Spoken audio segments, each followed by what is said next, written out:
Estamos iniciando mais um trabalho às segundas-feiras, agradecendo a presença de todos, dos nossos amigos que nos acompanham aqui de modo presencial, aqueles amigos também que nos acompanham de forma online, seja através do Facebook do Pátria do Evangelho, como também da Rádio Comunitária Vida Nova. E algumas vezes através também do Facebook do Sr. Aurélio Robles, né?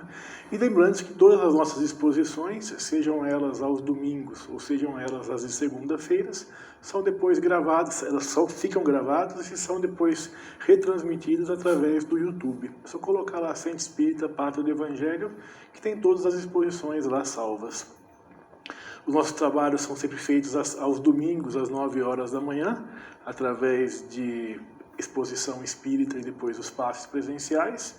Às segundas-feiras, às 10 para as 8 da noite, também com exposição espírita e depois os passes presenciais. E às quintas-feiras, às 2 horas da tarde, com o plantão de passes. E depois de forma online, às quartas e quintas-feiras, através do Google Meet. É só deixar um telefone com um WhatsApp, que daí essas reuniões elas são de forma online. E hoje, para começar então, assim, os ensinos dessa noite, a gente vai falar um pouquinho sobre o capítulo 56 do livro Vinha de Luz, né? Um livro de Chico Xavier, através de Emmanuel, né? Com o título Maiorais.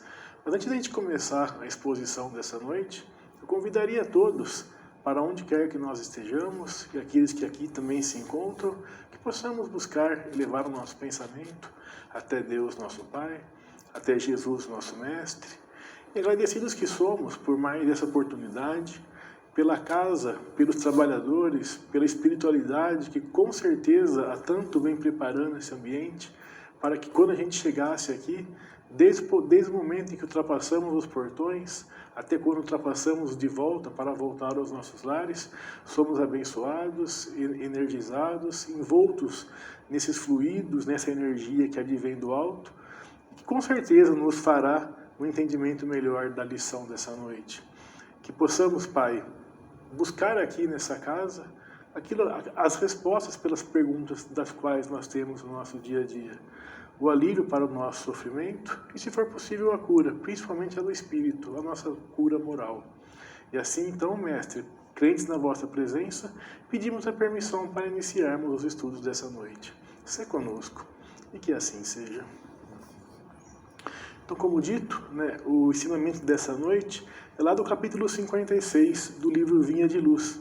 Como de costume, Emmanuel sempre começa os seus ensinamentos através de um trecho extraído do Evangelho. O trecho que ele escolheu para essa lição está lá em Marcos, no capítulo 9, versículo 35.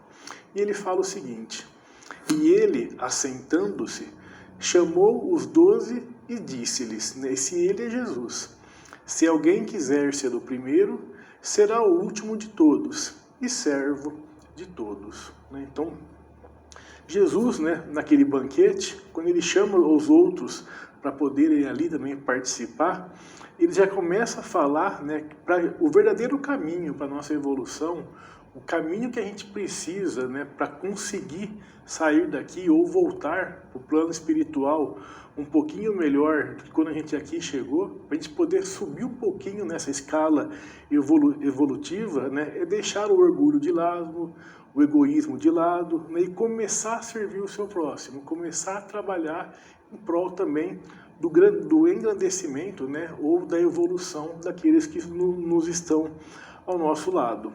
Com certeza, o maior exemplo de servidão que a gente pode encontrar no nosso mundo, na nossa órbita terrestre, é o do próprio Mestre Jesus. Durante toda a sua passagem, durante todos os seus ensinamentos, quem mais serviu? Com certeza foi ele. Muito mais serviu do que foi servido. Lá no Evangelho, segundo o Espiritismo, no capítulo 13, item 7, Jesus nos deixa o seguinte ensinamento: Disse também aquele que o convidara: Quando derdes um jantar ou uma ceia, não convideis nem os vossos amigos, nem os vossos irmãos, nem os vossos parentes, nem os vossos vizinhos, que forem ricos, para que em seguida não vos convidem a seu turno, e assim retribuam o que de vós receberam. Quando derdes um festim, convidai para eles os pobres, os estropiados, os coxos e os cegos.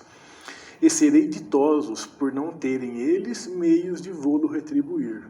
Por isso será retribuído na ressurreição dos justos. Um dos que se achavam à mesa, ouvindo essas palavras, disse-lhe: feliz do que comer do pão no reino de Deus. Também foi extraído lá do Evangelho de Lucas. Jesus sempre trouxe os seus comunicados, ou nas grandes maiorias deles, através de parábolas, através de historinhas. E aqui então ele conta essa parábola, essa história, que quando a gente for convidar alguém, para convidar aqueles que não têm condição, quando a gente for convidar para um banquete, para um jantar, de convidar aqueles que não têm condições depois de retribuir essa mesma ceia, esse mesmo jantar. Trazendo talvez para os dias atuais, seria o mesmo que você ajudar o próximo, ajudar aquele que, por exemplo, que não te conhece, ajudar aquele que não te quer bem, ajudar aquele que não consegue, que não quer te ajudar depois de volta. Por quê? Porque aí o seu intuito efetivamente é o de ajuda. Quando você faz algo sem pensar em nada em troca, quando você faz algo simplesmente por fazer, quando você ajuda o próximo, e esse próximo muitas vezes nem sabe de onde vem a ajuda, é que você de fato está ajudando. Porque você não espera ali nenhum retorno material, nem mesmo às vezes um obrigado. Você faz simplesmente por fazer.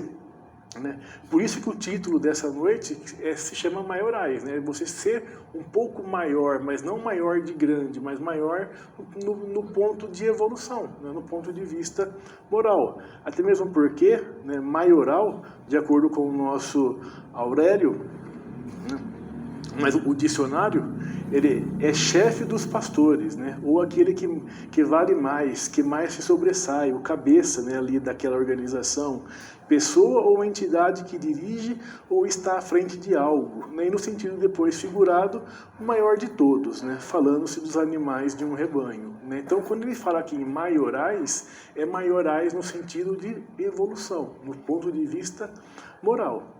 E Emmanuel começa a lição dessa noite da seguinte forma: ser dos primeiros na Terra não é problema de solução complicada. Há maiorais no mundo em todas as situações. A ciência, a filosofia, o sacerdócio, tanto quanto a política, o comércio e as finanças podem exibi-los facilmente. Os homens principais da ciência, com legítimas exceções, costumam ser grandes presunçosos. Os da filosofia, argutos sofistas do pensamento. Os do sacerdócio, fanáticos sem compreensão da verdadeira fé. Em política, muitos dos maiorais são tiranos. No comércio, inúmeros são exploradores.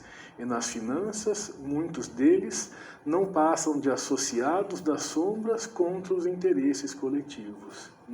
É lógico, para tudo isso sempre existem as exceções, mas ele fala aqui de uma maneira geral. E a gente vê no nosso dia a dia, que eu trabalho com direito, com processos. Já tem até hoje bastante gente falando e batalhando para que os processos sejam escritos e pronunciados de maneiras mais simples, com palavras mais fáceis para a população entender, para aquela pessoa que não estudou poder entender o que ali está escrito. É tão ruim quando você lê algo e não consegue ali nem traduzir aquilo que está escrito, e falando de português para português, na economia, na ciência, na própria religião, pessoas que vêm e fazem lindas palestras com palavras difíceis, que tem que ficar procurando no dicionário o que significa, será que precisa disso, do ponto de vista da economia, ter mais simplesmente para si mesmo, esquecendo do próximo, esquecendo do que eu posso fazer, do que eu preciso fazer, de qual que é a minha missão aqui na Terra. Então, quem nunca presenciou isso na vida, aquela famosa frase que muitas vezes a gente escuta em diversos locais, mas você sabe com quem você está falando? né?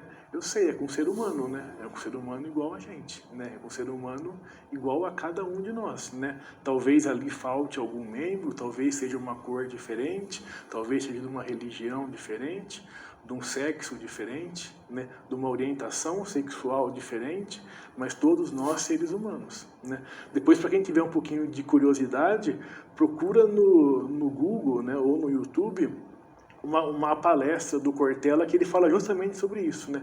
Você sabe com quem está falando? Né? Esse é o tema. É um vídeo bem antigo, deve ter mais ou menos uns 30 anos, deve durar uns 10, 11 minutos. E daí ele vai falar, né? Quem somos nós, né? Dentro de um planeta, dentro de uma sociedade, dentro de vários e vários seres vivos, em um dos planetas que nós conhecemos, dentro de um universo que nós conhecemos. O universo esse que um dia vai desaparecer. A gente é um ser vivo, né? E daí a gente acredita que só a minha religião que é a certa, só o modo que eu falo é o certo, só o meu sotaque é o certo, só a minha orientação sexual é a certa, né? Então eu sou simplesmente um ser vivo. Então com quem você está falando, né? Com igual a nós, né? Então, várias e várias formas que hoje a gente tem de trabalho no nosso dia a dia, né, onde nenhum trabalho é maior ou mais importante que o outro. Né? O do médico não é mais importante que o do juiz, que não é mais importante que o do pedreiro, que não é mais importante que o do professor. Talvez aqui o do professor seja o mais importante, né, que é aquele que educa os outros. Né? E não é educação, aquela educação que a gente tem que trazer de casa, mas é educação de conhecimento, né? Aquele que vai formar todas as outras profissões. Né? Então, talvez daqui de todos, tivesse que engrandecer algum, seria o professor, né? Mas não apenas aquele professor literário, mas aquele professor que é pai, aquele professor que é mãe, que é irmão, que educa a criança, que educa na sociedade, que educa dentro da religião, que educa dentro da profissão, né? Aquele que sai ali transformando e transmitindo os seus conhecimentos, né? Amor, bondade, educação, quanto mais eu dou, mais eu recebo de volta, né? Então é algo que quanto mais eu faço doação disso, mais ela retorna depois para mim. Mas dentro, né, do seio espírita, como nós somos, e acreditando na reencarnação, então antes também de julgar aquela pessoa que fala, você sabe com quem está falando? Né? Será que eu também não falo no meu dia a dia? Ou não penso às vezes, né, no trânsito, quando alguém me dá uma fechada e às vezes eu não vi? Ou quando eu estou com pressa porque eu saí perdendo hora, né, ou para o meu trabalho, ou para vir fazer uma palestra, ou para ir num churrasco. Né? Então quando eu estou perdendo hora e eu saio que nem um louco dirigindo, eu posso. Quando eu estou devagar e alguém passa que nem um louco do meu lado, eu já começo a criticar. Olha o que esse cara está fazendo, olha a loucura que ele está fazendo. E a gente não sabe o que está acontecendo com a vida dele. Né? Lógico, todos nós devemos nos planejar e deixar de ser imprudentes, né? Mas também devemos entender o que o outro está passando. De repente tem alguém passando mal dentro do carro, né? A gente não sabe, a gente não está aqui para julgar, né? Ou ainda, né, será que nós também já não reprovamos nessa prova? Né? Será que hoje a gente critica, né, políticos, criticamos aquelas pessoas que têm mais bens materiais? Será que numa outra encarnação eu também já não passei por isso? Como será que foi a minha prova? Como será que eu saí daquela prova? Como será que eu voltei para o plano espiritual? Né? Será que hoje eu já não estou pagando os maus que eu fiz, né, ou o mal que eu fiz em outras reencarnações, em outras oportunidades? Né? Então lembremos sempre, né, somos espíritos vivendo no mundo material e passando por várias e sucessivas provas e expiações. No Evangelho segundo o Espiritismo, no capítulo 3, 7, nós temos alguns trechos extraídos, né, também do Evangelho. Por essa ocasião, os discípulos se aproximaram de Jesus e lhe perguntaram: quem é o maior no reino dos céus? Jesus, chamando a si o menino, o colocou no meio deles e respondeu: digo-vos em verdade, que se não vos converterdes e tornardes quais crianças, não entrareis no reino dos céus. Aquele, portanto, que se humilhar e se tornar pequeno como esta criança, será o maior no reino dos céus. E aquele que recebe em meu nome a uma criança, tal como acabo de dizer, é a mim mesmo que recebes. E depois, numa outra ocasião, Jesus entrou em dia de sábado na casa de um dos principais fariseus para ir fazer a sua refeição. Os que lá estavam o observaram. Então, notando que os convidados escolhiam os primeiros lugares, propôs-lhes uma parábola dizendo: quando fordes convidados para bodas, não tomeis o primeiro lugar, para que não suceda que, havendo entre os convidados uma pessoa mais considerada do que vós, aquele que vos haja convidado venha dizer-vos: dai o vosso lugar a este, e vos vejais constrangidos a ocupar, cheios de vergonha, o último lugar. Quando fordes convidados, ides colocar-vos ao último lugar, a fim de que, quando aquele que vos convidou chegar, vos diga: meu amigo, venha mais para cima. Isso então será para vós um motivo de glória, diante de todos os que estiverem convosco à mesa. Porquanto todo aquele que se eleva será rebaixado, e todo aquele que se abaixa será elevado. Né? Então aqui, Jesus volta a nos falar novamente sobre humildade, né? Sobre a transformação, sobre o que eu preciso fazer, como é que eu preciso me comportar no mundo. Quais são os meus caminhos, né? O que me faz ser grande, o que me faz ser melhor, o que me faz ser maioral, né? Eu lembro que tem uma palestra espírita que fala de um palestrante, né, que vivia fazendo as suas exposições bonitas, exposições boas, e no fundo, né, do salão sempre tinha um senhorzinho, né? E esse senhorzinho sempre ficava ali praticando e olhando aquelas exposições, né? Até o dia que esse senhor parou de comparecer às suas palestras, às suas exposições. E logo depois o palestrante veio a desencarnar. Né? O que ele imaginava? Né? Nossa, quando eu voltar para o mundo espiritual, né, eu ali vou ser recebido com glória, né? Porque eu trabalhei, porque eu fiz ótimas exposições, né? Eu eduquei o povo, vamos assim dizer, né? Escrevi livros. Né? E quando ele vê ele no mundo espiritual com uma veste meio acinzentada, né? Uma luz meio acinzentada, e de longe ele vê aquele senhorzinho, né, com uma luz muito grande em volta dele. E daí ele comenta que aquele senhorzinho falou: nossa, mas eu sempre fiz exposições, eu sempre trouxe ensinamentos e não consigo ter toda essa luz, né? O que o senhor fez? Né? Ele falou: eu pratiquei tudo aquilo que você falou. Né? Então tudo aquilo que você fazia, que você falava, eu fui e coloquei em prática. Né? Então é esse exemplo que Jesus nos dá. Né? Ele achava que ia voltar para o mundo espiritual grande, né? E voltou menor. Por quê? Porque sempre tem alguém que trabalha mais que a gente, né? Sempre tem alguém que consegue ali se elevar mais que nós. Não que isso seja importante, mais ou menos, mais evolução, menos evolução, né? Cada um ao seu passo, né? Mas é justamente isso que Jesus nos alerta. É cada um ao seu passo, né? Não precisa correr, né? Não precisa ir com muita pressa. O que não precisa, o que não pode, é ficar parado.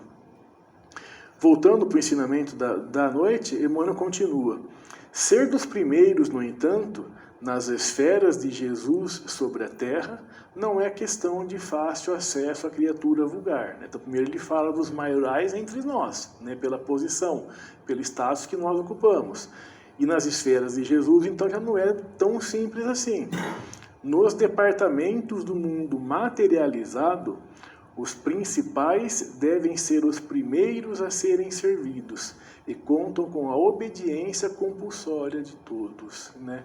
Quando a gente olha o nosso mundo hoje material e a gente vê o grau hierárquico que nós temos aqui, muitas vezes é por sangue, né? Se eu nasço numa família que tem posse, ali que tem poder, eu vou ser maior do que um outro, né? É por política, é por amizade, às vezes é por educação, né? Onde se eu tive a oportunidade de estudar mais do ponto de vista material ou intelectual, eu consigo às vezes me sobressair.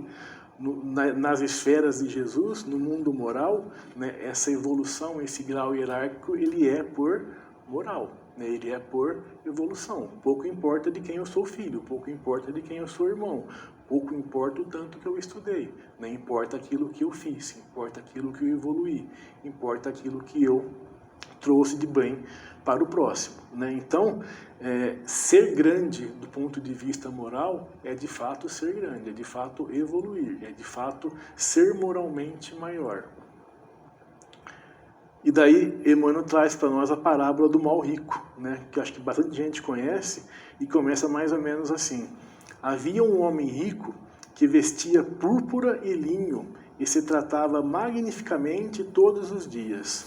Havia também um pobre, chamado Lázaro, deitado à sua porta, todo coberto de úlceras, que muito estimaria poder mitigar a fome com as migalhas que caíam da mesa do rico. Mas ninguém lhes dava, e os cães lhe vinham lamber as chagas. Ora, aconteceu que esse pobre morreu e foi levado pelos anjos para o seio de Abraão. O rico também morreu e teve por sepulcro o inferno. Quando se achava nos tormentos, levantou os olhos e via de longe Abraão e Lázaro em seu seio, e exclamando, disse essas palavras: Pai Abraão, tem piedade de mim, e manda-me Lázaro, a fim de que molhe a ponta do dedo na água para me refrescar a língua, pois sofro horrível lamento nessas chamas. Mas Abraão então lhe respondeu: Meu filho, lembra-te de que recebestes em vida teus bens e de que Lázaro só teve males. Por isso ele agora está na consolação e tu nos tormentos. Aos demais existe para sempre um grande abismo entre nós e vós, de sorte que os que queiram passar daqui para aí não podem, como também ninguém pode passar do lugar onde estás para aqui. Disse então o rico: Então eu te suplico, pai, que o mande à casa de meu pai, onde tenho 5 irmãos, e dar-lhes testemunho dessas coisas, a fim de que não venham também eles para este lugar de tormento. O pai então lhe retrucou: Eles têm Moisés e os profetas, que os escutem. Não, meu pai, disse o rico, se algum dos mortos for ter com ele, farão penitência. Então respondeu-lhes o pai: Se eles não ouvem a Moisés nem aos profetas, também não acreditarão ainda que algum dos mortos ressuscite. A gente trazendo, né, para o nosso mundo hoje, para o nosso mundo material, né, quantas vezes, eu já falei isso em algumas exposições, né, a gente compara muitas vezes os ensinamentos e a vida de Chico e começa a falar, mas para ele era fácil, porque ele tinha Emmanuel, porque ele conseguia ali ouvir os mortos, por assim dizer, né, usando aqui da parábola, porque ele tinha essa comunicação com os espíritos, então para ele era mais simples a vida, né, o trabalho, né. Mas nós também temos, né? Mas muitas vezes a gente não acredita, ou não quer escutar, ou não abre o coração, né? Ou não escuta, né, aqueles sussurros que muitas vezes vêm no nosso ouvido, na nossa cabeça, né, aquelas intuições de fazer o bem, de fazer o próximo, né? Então, como aqui termina a parábola, né? Será que se a gente também tivesse essa mediunidade tão aflorada, a gente seria melhor ou não? Né? Será que o fato de alguém falar para mim, né, como eu devo agir, o que eu já escuto isso, né, hoje, porque tenho livros que eu posso estudar, né, as próprias obras básicas, né, que me dão o norte, o Evangelho que me dá o norte, né, várias e várias exposições, vários e vários livros ou romances, até filmes, né, onde a gente tem, né, que nos dão esse norte. A nossa consciência nos dá esse norte, né, a nossa vida nos dá esse norte. Não precisa ninguém falar para nós o que é certo e o que é errado, né? Nós temos dentro de cada um de nós essa centelha divina, né? Esse modo de pensar, esse modo de amar, esse modo de agir, né? Basta deixar com que esse modo ele afloreça, ele venha à tona, ele seja maior do que o nosso egoísmo, né? Do que o nosso materialismo, né? Do que o nosso amor próprio, por assim dizer, né? E é por isso que Emmanuel diferencia, então, os maiorais da vida material e os maiorais da vida espiritual, né? ou da vida moral. Emmanuel continua: em cristianismo puro, os espíritos dominantes são os últimos na recepção dos benefícios, porquanto são servos reais de quanto lhes procuram a colaboração fraterna. É por isto que em todas as escolas cristãs há numerosos pregadores, muitos mordomos, turbas de operários, cooperadores do culto, polemistas valiosos, doutores da letra, intérpretes competentes, reformistas apaixonados, mas raríssimos apóstolos, né? E aqui ele dá, né? Então ele chama atenção para essa nossa realidade, né? Quando ele fala do verdadeiro cristianismo, né, ou do verdadeiro cristão, é aquele que de fato se lança ao mundo vivendo, né, e praticando aquilo que Cristo explicou há mais ou menos 2000 anos atrás, né? Explicou, viveu e deu exemplo, né, de como fazer, né, de qual caminho trilhar. Né? E é por essa razão, né, então, que ele fala que são raríssimos apóstolos. Né? O que significa essa palavra apóstolo? Né? É o não seja o de simplesmente pregar os ensinamentos, mas sim de vivenciá-los. Né? Eu já falei, acho que alguma exposição atrás, né, do sentido da palavra oração. Né? Quando a gente separa ela em dois, eu tenho o orar, né, que é para eu buscar esse pensamento, para eu buscar essa energia no alto, para eu tentar buscar, né, essa força que advém da espiritualidade, que advém de Jesus, que advém de Deus, fazer essa conexão. Né, e a ação, né? Então oração, né, e agir, né? Só orar não faz sentido, só agir muitas vezes eu perco o significado, né? Eu preciso fazer os dois, né? Eu preciso tanto dessa orar, também eu preciso da ação, né? Mas e no nosso trabalho, né? E no nosso dia a dia, né? Será que aquele trabalho também que a gente realiza, eu consigo ali transformar alguma coisa? É importante, né, do ponto de vista no hoje material? E lá no Livro dos Espíritos, nós temos duas perguntas e respostas que nos falam sobre isso. Né? A primeira é a 675, onde Kardec pergunta: por trabalho, só se devem entender as ocupações materiais? Né? E não, o espírito trabalha, assim como o corpo. Toda ocupação útil é trabalho. E depois, na próxima: em os mundos mais aperfeiçoados, os homens se acham submetidos à mesma necessidade de trabalhar. A natureza do trabalho está em relação com a natureza das suas necessidades. Quanto menos materiais são estas, menos material é o trabalho. Mas não deduzais daí que o homem se conserve inativo e inútil. A ociosidade seria um suplício, em vez de ser um benefício. Né? Jesus trabalha até hoje. Né? Deus trabalha até hoje. Né? Por que a gente acha que vai aposentar e ficar em casa assistindo vale a pena ver de novo? Né? Então, se no mundo material já não é assim, no mundo moral, no mundo espiritual, menos ainda. Né? É óbvio, né? Quanto mais eu evoluo, quanto menos material é o mundo, menos cansativo é, por assim dizer, menos tormentoso é, menos material são esses mundos e menos materiais são esses trabalhos, né? Então, o trabalho que a gente realiza hoje em troca de salário é importante para a nossa subsistência material. Muitas vezes nos serve como provas, muitas vezes nos serve como expiações, algumas vezes nos serve como missões. Né? Eu vou falar depois disso um pouquinho numa exposição lá no dia 2, que é um domingo, sobre o porquê desse trabalho, do porquê dessa diferença de dinheiro, do porquê dessa diferença de riquezas, aonde aplicá-las, né? Mas voltando para cá então, ele é importante, né? Mas todo o trabalho que eu faço para dignificar alguém, para ajudar alguém e também para me ajudar, é um trabalho importante, é um trabalho que merece ter destaque, né? E depois Emmanuel finaliza então a lição com a seguinte frase: de modo geral, quase todos os crentes se dispõem ao ensino e ao conselho, prontos ao combate espetaculoso e à advertência humilhante ou vaidosa, poucos surgindo com o desejo de servir em silêncio, convencidos de que toda a glória pertence a Deus. Né? Uma vez conversando com um amigo, e é interessante, né, esse finalzinho aqui de Emmanuel, que ele falava que ele se reunia com os amigos dele no final de ano e sempre compravam ali presentes, né? Então um desses amigos tinha uma loja, então eles iam lá, comprava presentes e levava depois em comunidades mais carentes, né? E eles se vestiam ali de Papai Noel e entregava esses presentes para aquelas crianças, né? E ele via ali uma felicidade, né? Onde as crianças recebiam, ele via uma felicidade onde as mães enxergavam a felicidade das crianças, mas ele via uma infelicidade nos pais que não podiam proporcionar àquelas crianças aquela felicidade que eles estavam proporcionando. E o que ele sugeriu um dia?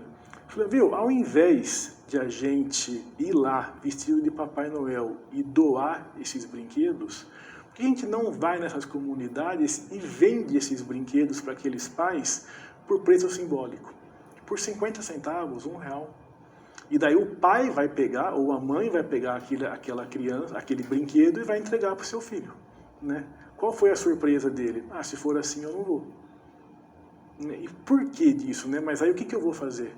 Eu não vou subir no caminhão, eu não vou entregar, eu não vou estar vestido, eu não vou sair na foto, né? Eu não vou poder postar no meu Instagram, no meu Facebook o que eu estou fazendo, né? Então, será que eu estou ajudando de fato ou estou querendo me engrandecer, né? Então, os trabalhos aqui vaidosos, né? Aí eu vou lá e realizo, porque eu estou me aparecendo. Aquele que eu faço em silêncio, muitas vezes eu deixo de fazer, porque ninguém sabe, né?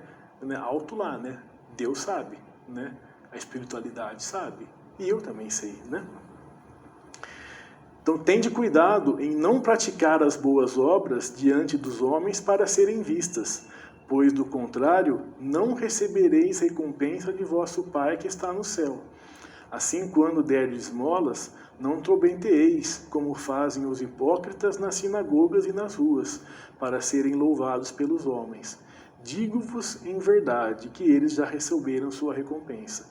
Quando derdes esmola, não saiba a vossa mão esquerda o que faz a vossa mão direita, a fim de que a esmola fique em segredo, e vosso Pai, que vê o que se passa em segredo, vos recompensará. Na verdade, né, e daí é uma opinião minha, todo trabalho que eu faço tem uma recompensa, né? Basta procurar a recompensa que eu quero. Se a que eu quero é aquela de subir no caminhão e ser aplaudido, de ter visualização no meu Instagram, de ter ali comentários, nossa, como o Fábio é bom, como não sei o que, blá, blá, blá, eu recebi a recompensa que eu queria, não era? Era isso, né? Mas não vou cobrar depois, né? Ah, mas eu era bonzinho. Não, você não era bonzinho, você fazia para poder, às vezes, humilhar o próximo e receber aplausos. Não era isso que você queria? Você recebeu, né? Parabéns. Né, continue fazendo, continue recebendo os aplausos, né? Ah, não, eu faço porque de fato eu quero ajudar, porque de fato eu estou pensando ali em como fazer da vida do próximo melhor, né? Então talvez, né, num futuro, né, aquele melhor também volte para mim, né? Aquele outro também me ajude da mesma forma como eu ajudo o outro, né? E daí essas recompensas elas vão vindo de modos mais secretos, por assim dizer, né, ou de mais escondidos, mas que de fato alimentam o coração. Também é uma recompensa, né? Então basta eu fazer aquilo que eu quero e buscar aquilo que eu quero. Se eu quero aplauso, vai lá e se mostre fazendo.